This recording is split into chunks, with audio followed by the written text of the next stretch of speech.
Lunch stop. Lunch stop. What is for lunch? Well, Jack, what did you make me?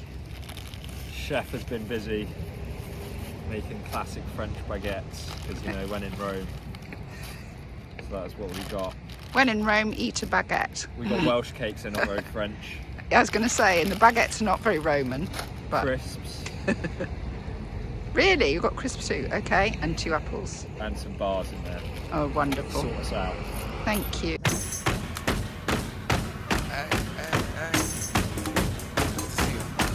on in, let's go.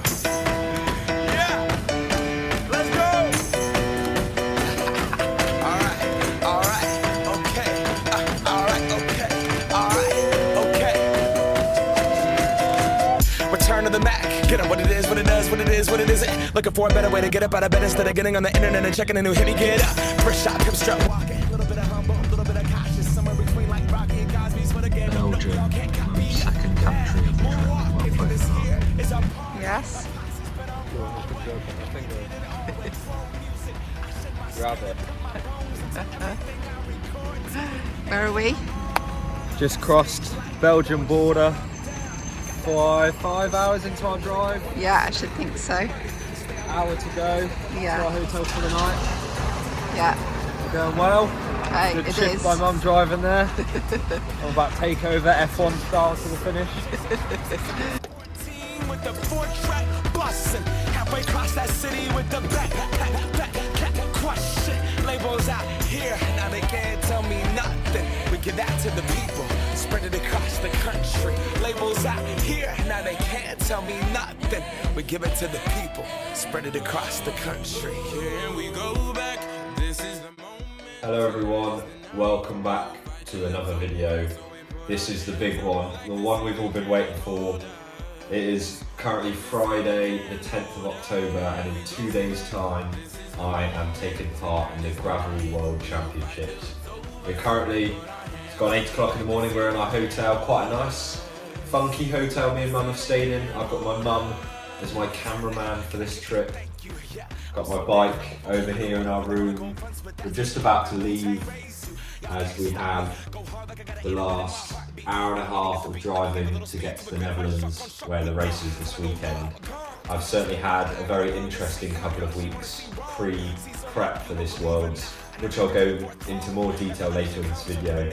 But yeah, last couple of hours of driving today, and then we're going to go and recon the course ahead of Sunday's race. Like nobody was watching, I got my do that. right behind me. If I fall, they got me. Learn from that failure, gain humility, and then we keep marching. I go back. This is the moment. Tonight is the night. We'll fight till it's over. So we put our hands up like the ceiling can't hold us. Like the ceiling can't hold us. Go back. This is the moment. Tonight is the night. We'll fight till it's over. So we put our hands up like the ceiling can't hold us. Like the ceiling can't hold us. So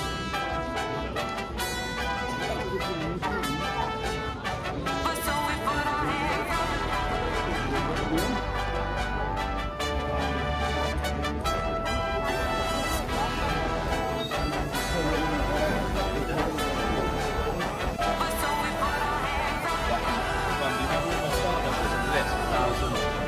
Two things.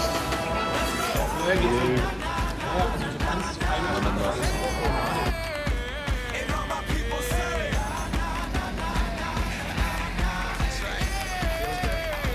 and all my people say. What are you up to? About to head off for a lap of the course ahead of Sunday, which is about 50 kilometres. There's a different start from the first lap to the second lap. So I'm going to do the full first lap with the road entry, and then the start of the second lap, which has got more gravel entry into it. And that will be all the recon I do today. I might do more tomorrow. I've got signed on, and yeah, busy around here, lots of people about, so hopefully won't get lost. Just go out, have a good ride.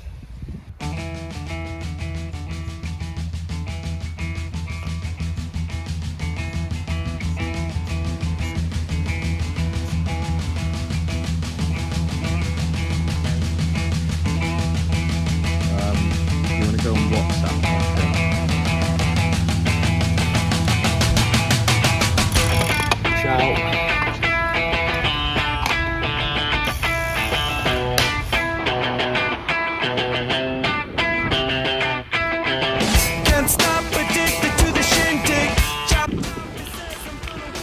So I'm currently 20k into the course.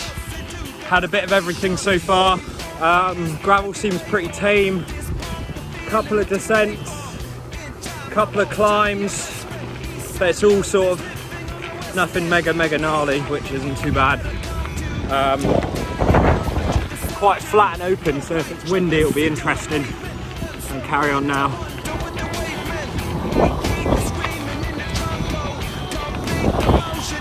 So I've just done 2 hours of riding, 60 kilometers.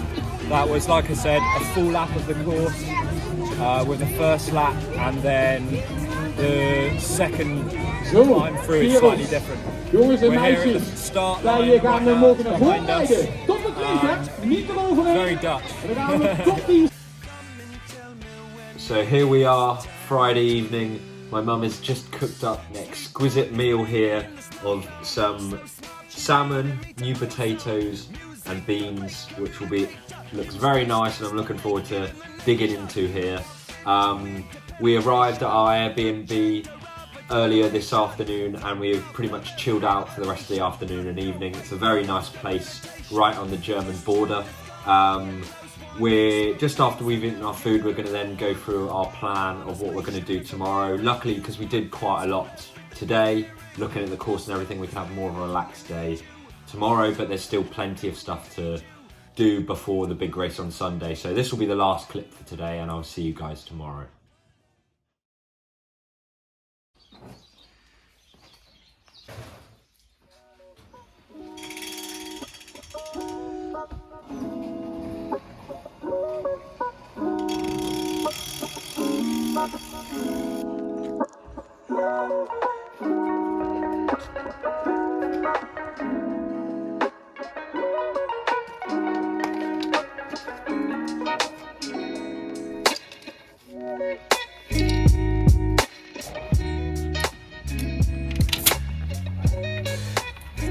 What pressure are you out on today?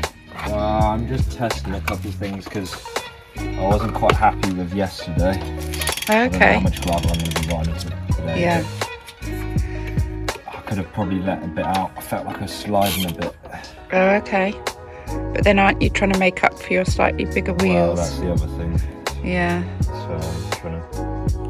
But it all varies on weight and bike and tyres and that. So. Hello everyone.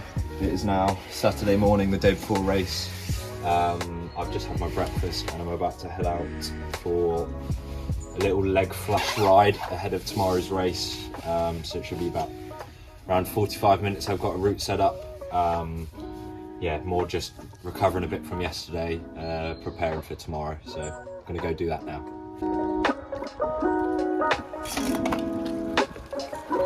See you, Jack.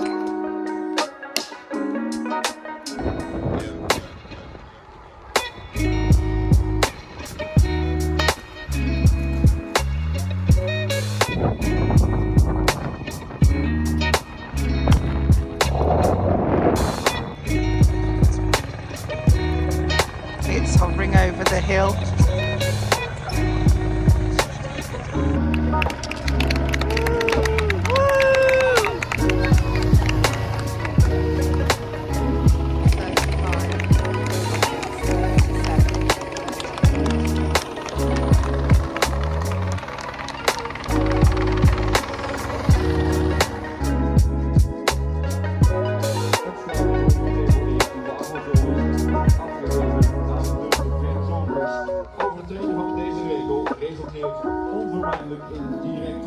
disqualificatie.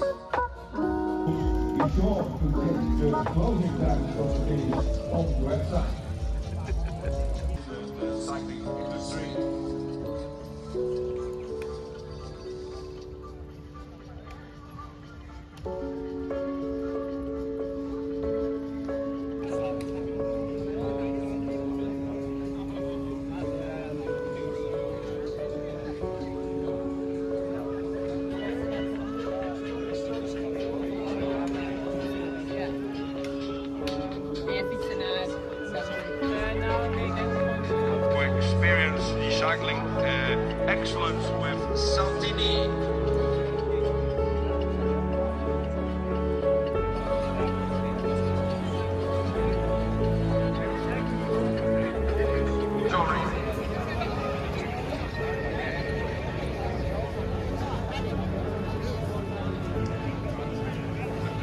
This is 2 hours before the race.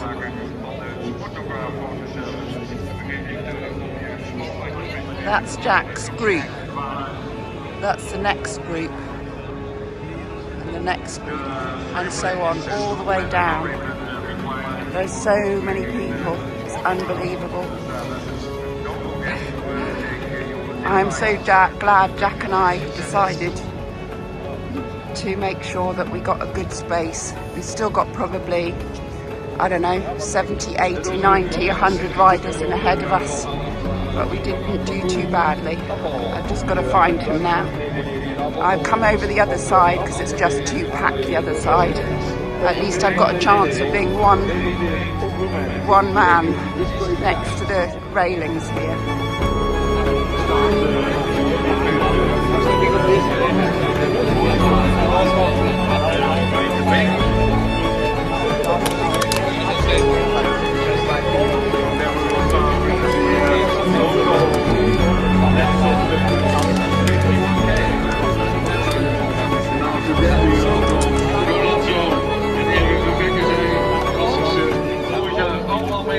Die kan nemen, al deze supporters, dan ben ik hartstikke blij.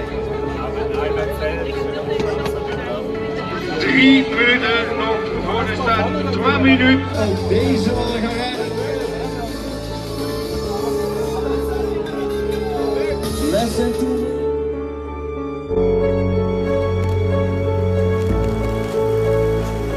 Go on, Jack! Go on, Jack. You're getting out. Go on, Jack! Go, Jack! Go! Hey, go on! Hey, go! Yes, Jack! Go on, Jack! Super!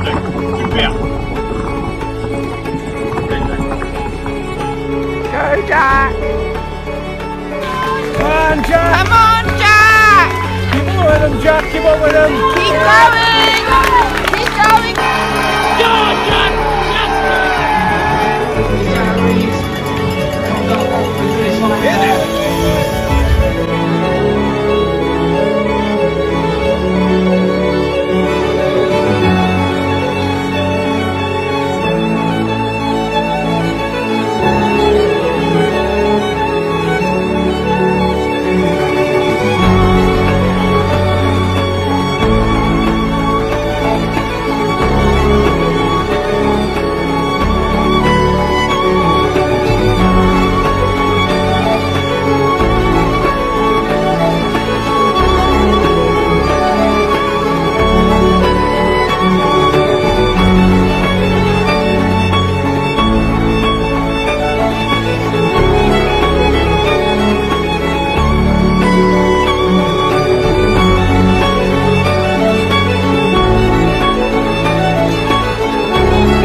de 19 tot en met 34 lentes op.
Come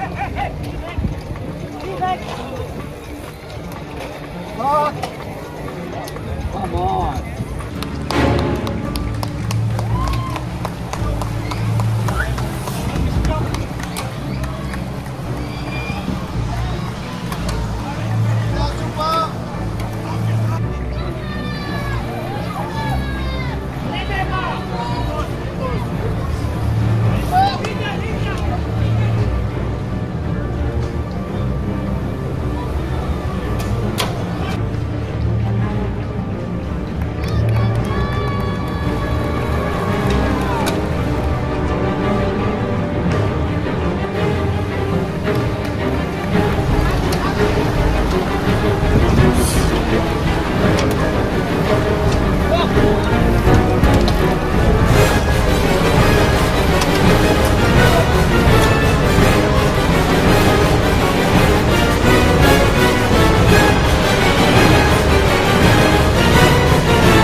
Jack, go!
Morning, Jack. Hello. So I thought I'd interview you Yeah. and to see your impressions after the race, because Yeah. this is the part that I think always in your videos that we don't hear a few things that help explain what it's like and what the gravel's like and the after effect. I never normally have a camera woman about to record it for me because I'm always doing it myself. So Yeah, that's true. It is currently the day after the race, and Yeah. I'm feeling a bit worse for wear, both mentally and physically, and just I'm a bit tired and I'm a bit ill. So I'm just. You told me just before that even lifting the milk felt a bit heavy. Is that really how it is? Yeah, and this is the thing, you know, when I finish a gravel race, most of the time, if someone tells me straight after I enjoyed it, it's probably not, just because towards the end, after 180 kilometers of racing, everything hurts, and I'm feeling the effects of all of it today. My arms hurt, my wrists hurt, my hands hurt, my legs hurt. I'm just. It was pretty amazing, and of course I actually did miss you at the end, which we both were quite upset about at the time, but the fact that I saw all these people at the end of the day collapsing over the line practically, you know, you could tell it was like a race of a lifetime, a race for your life. It was full on, wasn't it? There were so many people. Tell us a little bit about your impressions of the general course. It just was a bit mental, to be honest. I think I haven't really properly reflected on it yet. Never in my life have I had to get to a start line 2.5 hours before a race and still have 100 riders in front of me. So that wasn't so cool, I must admit, that bit, but never mind. When you've got over 600 people in your category, what you're going to do, that first bit of the race on the road was just mental. There were big crashes everywhere, and then we just hit this first gravel sector, and to be honest, I couldn't really stop laughing because of how stupid it was. 600 people trying to fit down this narrow gravel track. People were getting off their bikes and running across fields, shouting and pushing everywhere. So the first 2 hours was just like that, pretty much. It didn't split up at all. It was basically like a road race with 600 people. But then by over 100 kilometres it did start to split up, and then I had a bad untimed puncture when I was in quite a good group. Which was so hard, because I could see you got up to about 100th at that time, and then you did drop right back. So how long did that take out of your time, do you think? Maybe 5 minutes. There were lots of people that went past me when I was on the side of the road, and then I got back on the bike, and then not long after I started cramping, probably because I'd stopped pedaling from the puncture. And to be honest, my head dropped after that.